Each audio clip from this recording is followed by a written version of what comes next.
नमस्कार मित्रांनो. 5 ऑगस्ट भागामध्ये शिवा आणि आशू घरामध्ये बोलतात. शिवा म्हणते, आशू, ज्या ठिकाणी ॲक्सिडेंट झाला त्या ठिकाणी जाऊया. आशू तिला खूप अडवतो, पण शिवा म्हणते नाही.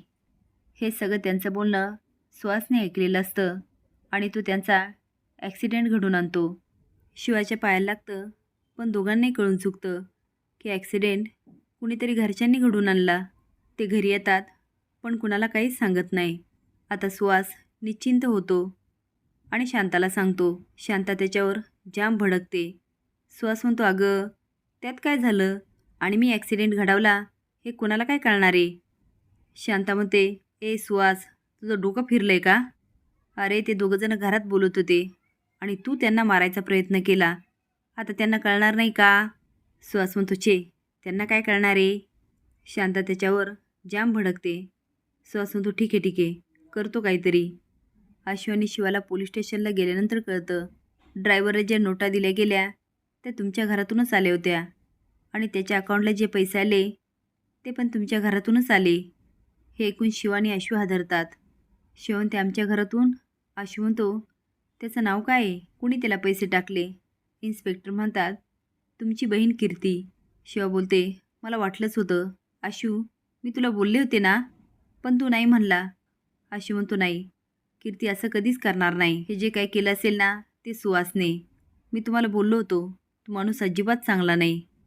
पण आता ठीक आहे. शिवा म्हणते, मी आता कीर्तीला विचारणार आणि त्यांनी दोघांना केलं असेल ना, मी त्यांना अजिबात सोडणार नाही. दोघंही घरी जातात. शिवा म्हणते, कीर्ती, तू असं का केलंस? तुझ्याच घरातील लोकांना मारायला तुला लाज नाही वाटली? कीर्ती म्हणते, हे काय बोलते? आशू म्हणतो, कीर्ती, आता जे काय खरं आहे ना ते सांग. रॉकी आणि ड्रायव्हरचा खून तू केलास ना? कीर्ती म्हणते, आशू, अरे हे काय बोलतोस?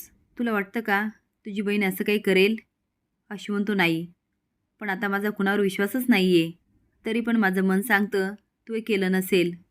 शिवा म्हणते, कीर्ती, आता जे काय असेल ना ते खरं खरं सांग, कारण आता गुन्हेगाराला शिक्षा झालीच पाहिजे, नाहीतर घरातील सगळ्यांच्याच जीवाला धोका आहे. आशू म्हणतो, कीर्ती, सांग ना, तुला माहिती आहे का कुणी केलं हे? कीर्ती म्हणते, सुहासने. दोघं म्हणतात, काय? शिवा म्हणते, मग तू आधी का नाही सांगितलं? नेहमी तर तुम्ही एवढं बोलता, मग आज काय झालं होतं? कीर्ती रडत म्हणते, तेच सांगते मी शिवा.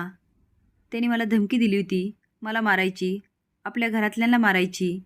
मग मी कसं सांगू? माझी नाही हिंमत झाली. अगं पण त्या ड्रायव्हर आणि रॉकीला सुहासनेच मारलं, मी माझ्या कानाने ऐकलंय. हे सगळं चोरून सुहास ऐकत असतो.